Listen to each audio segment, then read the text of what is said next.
Hey everyone, welcome back to Thinking About Christianity. I had to think about the title for a second. I'm like, wait, what's this thing called again? Today starts the multi-part series on the problem of evil. Now, this is something that's been discussed and debated and written about so much over the centuries, and well, it should, right? Because here's the thing about the problem of evil. It's everyone's problem, right? I mean, it's not just Christians who have to give an answer for this. It's all people. I mean, if I was, say, a Buddhist, or if I was Hindu or Muslim or Jewish or, fill in the blank with any religion, how would my religion explain why there's evil and suffering and why, or is there any possible solution? But even if I were an atheist, it's the same thing. How does my view of reality, how does my worldview explain the fact that there's evil in this world? And is there any possible solution? So everyone in the game has to give an explanation. Everyone in the game has to give a reason why, at least, partial reason or partial explanation. I mean, no one knows everything, of course, but at least some type of explanation or an explanation to some degree as to why there is evil, and is there any kind of solution or even a partial solution.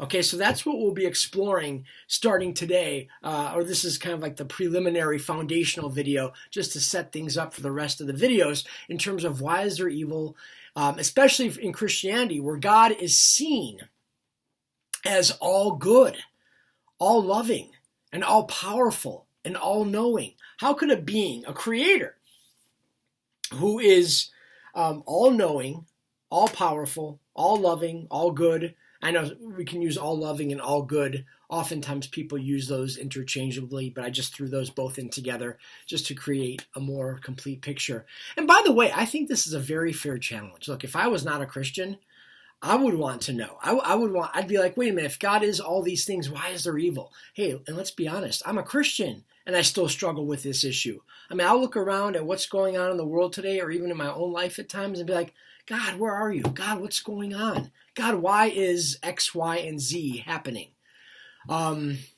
So this is something to explore together, and I promise you in these little short videos, we will not cover everything that needs to be covered. But I will, in the description part of these videos, leave book titles and articles for further exploration. This is, again, just to get little insights, not complete solutions in these little videos, but just some insights, just some things to think about, just to bring some clarity and some understanding to the Christian worldview.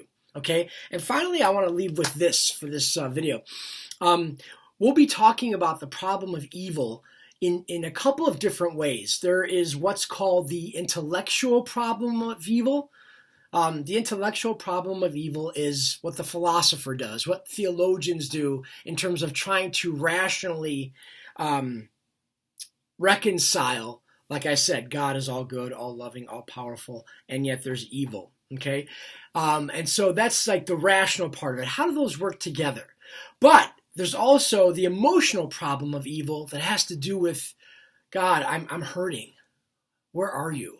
Okay, so those two distinctions or that distinction is very important. Those two categories are very important. Because if we give intellectual answers to someone who's hurting, it may seem cold or dry.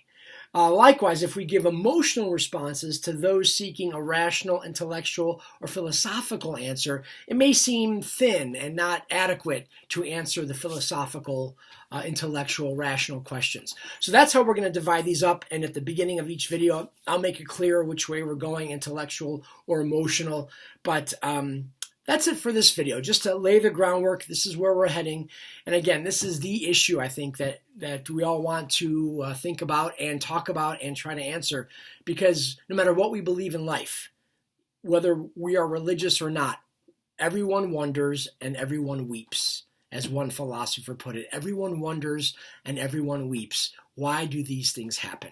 So we're going to examine some answers that Christianity gives as to why there's evil and what the solution to evil is. So hopefully you'll join in these videos. And again, I'll put descriptions down low, or in the description section, I'll put books and articles for further reading.